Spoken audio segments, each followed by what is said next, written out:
자, 오늘 말씀은 신약성경 215페이지 사도행전 16장의 말씀을 볼 차례입니다. 사도행전 16장 6절에서 10절까지의 말씀, 그리고 14절에서 15절까지의 말씀, 이렇게 두 부분을 우리가 보도록 하겠습니다. 먼저 사도행전 16장 6절에서 10절까지의 말씀, 우리 한 목소리로 같이 읽겠습니다. 시작. 성령이 아시아에서 말씀을 전하지 못하게 하시거늘 그들이 부르기아와 갈라디아 땅으로 다녀가 무시아 앞에 이르러 비두니아로 가고자 애쓰되 예수의 영이 허락하지 아니하시는지라. 무시아를 지나 드로아로 내려갔는데 밤에 환상이 바울에게 보이니 마게도냐 사람 하나가 서서 그에게 청하여 이르되 마게도냐로 건너와서 우리를 도우라 하거늘 바울이 그 환상을 보았을 때 우리가 곧 마게도냐로 떠나기를 힘쓰니 이는 하나님이 저 사람들에게 복음을 전하라고 우리를 부르신 줄로 인정함이러라. 14절과 15절의 말씀 읽겠습니다. 시작. 두아두라시에 있는 자색 옷감 장사로서 하나님을 섬기는 루디아라 하는 한 여자가 말을 듣고 있을 때 주께서 그 마음을 열어 바울의 말을 따르게 하신지라.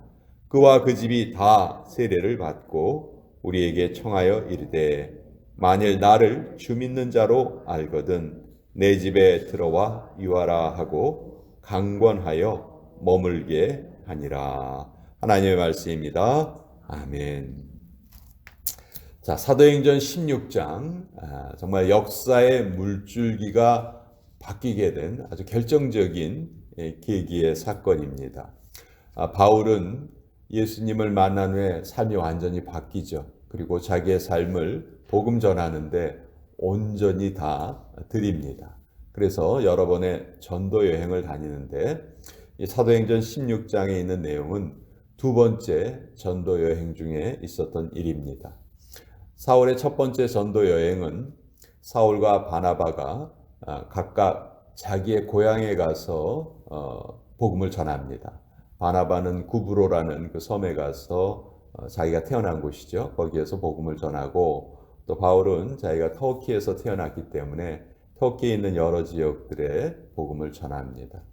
그리고 이제 전도 여행을 마치고 다시 안디옥 교회로 돌아왔다가 조금 쉬고 나서 다시 또 두 번째 전도 여행을 떠나는데 이 두 번째 전도 여행의 목적은 1차 전도 여행에서 복음을 전했던 곳에 교회가 이제 세워졌는데 그 교회들이 좀 잘 자라고 있는지, 그 교회 성도님들이 어떤 어려움이 없는지 그것을 다시 한번 살펴보기 위한 목적으로 2차 전도 여행을 떠나게 됐어요. 그런데 하나님이 계획하신 바는 바울의 생각과는 좀 달랐습니다.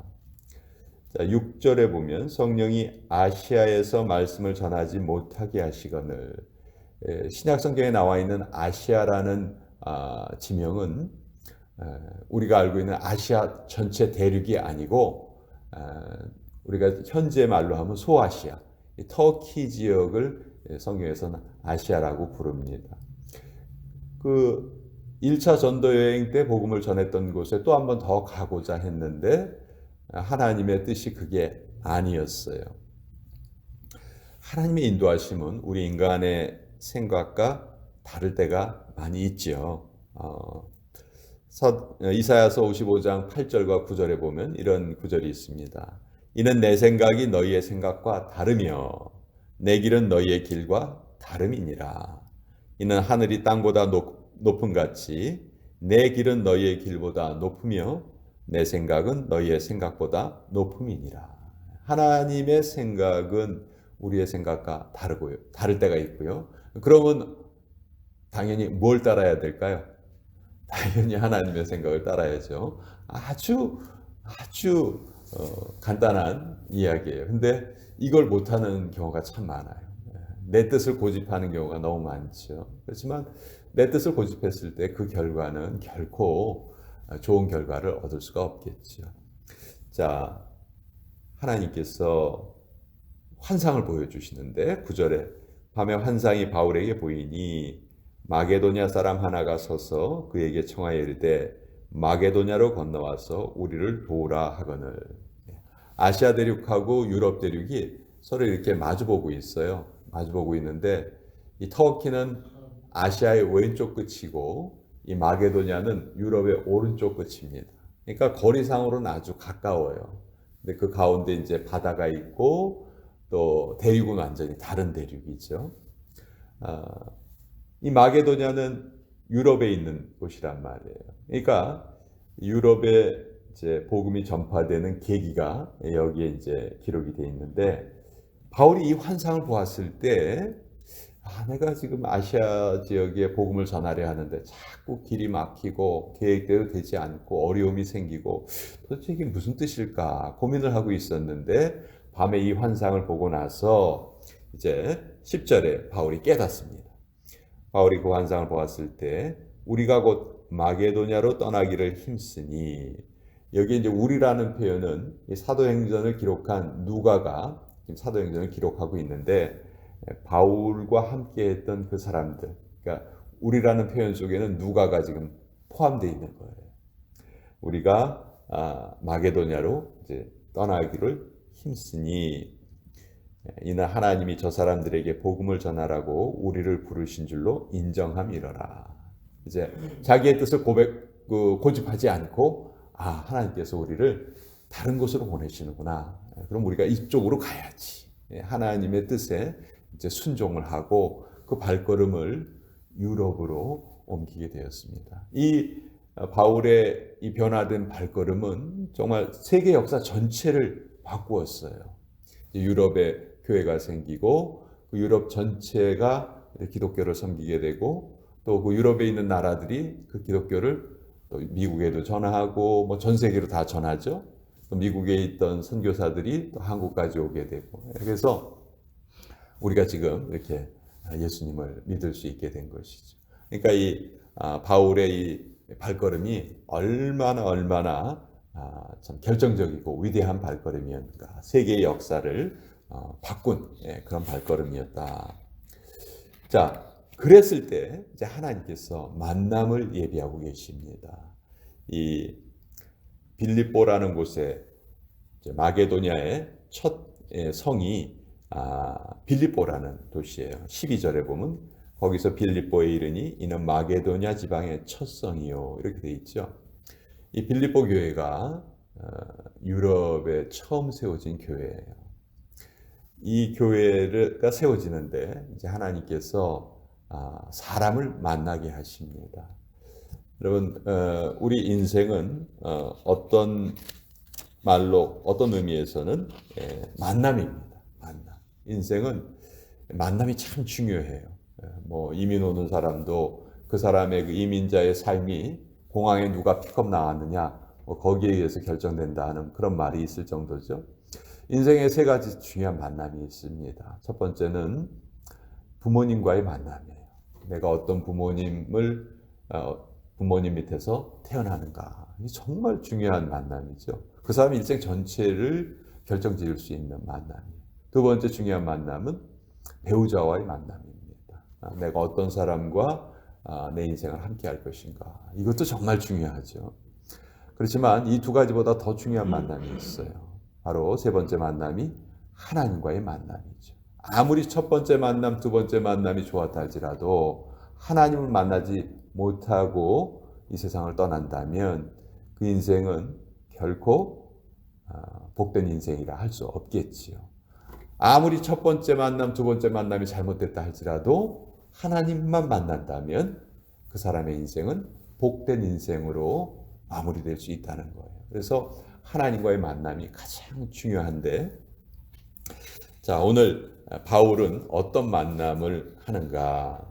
바로 14절에 루디아라는 한 여성을 빌립보에서 만나게 됩니다. 하나님께서 예비하신 만남이었어요. 이때 바울의 일행이 빌립보 성에 가서 기도할 곳을 찾다가 강가로 나가요. 기도할 곳을 찾았다는 것은 유대인 회당이 없었다는 말이고, 유대인 회당이 없었다는 것은 결혼한 남자 유대인 10명이 없었다는 말이에요. 유대인들은 결혼한 남자 10명만 있으면 무조건 회당을 통해서 회당을 세우고 거기에서 하나님께 예배드리고 그랬던 사람들이죠. 근데 이 빌립보라는 곳은 유대인 남자 10명이 없을 정도로 어떤 면에서는 유대인들이 많지 않은 곳이었어요. 그래서 강가로 나가서 이제 기도할 곳을 찾는데, 거기에서 자색 옷감 장사 루디아를 만나게 됩니다. 이 자색 옷감, 자색은 붉은색, 보라색 빛깔이 나는 붉은색. 우리 지금 이 의자 색깔을 자색이라고 할 수 있겠죠. 지금은 뭐 염료가 발달을 해서 이렇게 쉽게 염색을 할 수 있지만, 당시에 이 자색 그 염료는 그 조개를 빻아서 조개를 빻아서 그 염료를 만들었다고 해요. 근데 그 조개가 나는 곳이 바로 이 빌립보 요 지역에만 있었다고 해요. 그리고 이 자색 옷이 당시 귀족들이 입는 옷의 색깔이었습니다. 그래서 자색 그 옷감 장사는 당시로는 아주 부유한 그런 그 비즈니스를 하고 있는 것이었어요. 그래서 이 루디아가 바울 일행을 만나고 14절 맨 뒷부분에 보면은 정말 그 은혜로운 그 구절이 기록되어 있습니다. 주께서 그 마음을 열어 바울의 말을 따르게 하신지라. 여기 보면 주님이 루디아의 마음을 열어주셨다. 그래서 바울은 아까 말씀드렸지만 자기의 남은 인생을 예수님의 십자가와 부활을 전하는데 내 전 인생을 바치겠다. 그런 결단을 하고 살아가는 사람이죠. 그러니까 바울이 뭘 전했겠어요? 예수님의 십자가와 부활을 전했겠죠. 근데 예수님의 십자가와 부활이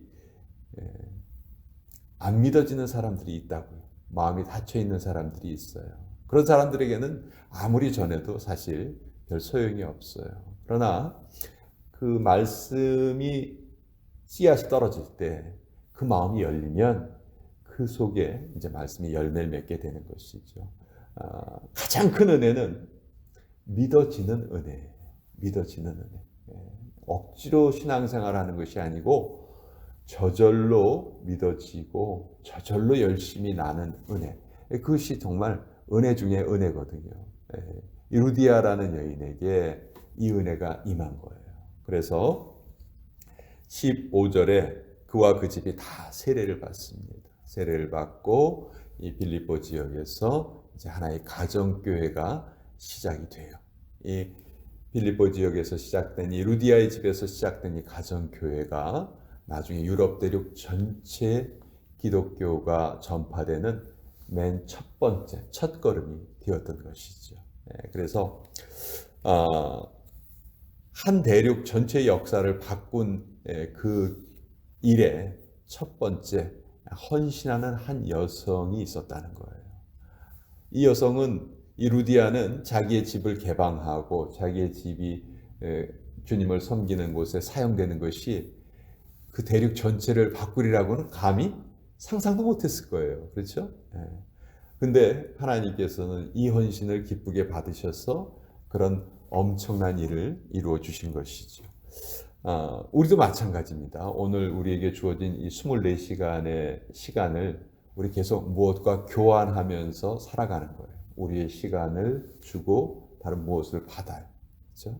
직장에 가서 일을 하면은 일하는 만큼 우리 시간을 주고 또 페이를 받는 것이고, 또 다른 어떤 일에 그 시간을 주면은 또 어떤 대가를 우리가 받을 수 있을 거예요.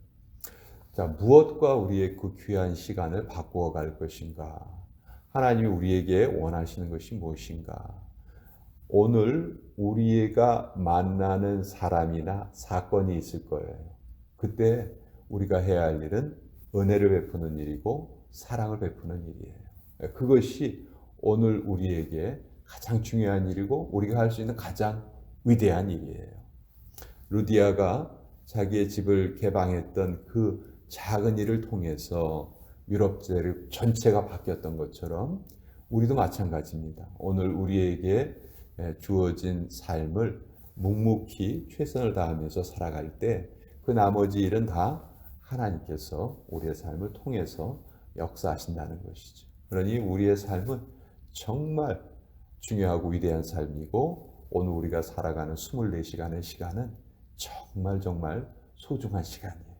다시는 돌아오지 않는 시간이고 정말 너무도 귀중한 시간, 우리에게 주어진 하루를 같이 살아가는 것입니다. 자, 오늘은 이 말씀 같이 한번 나누어 보았습니다.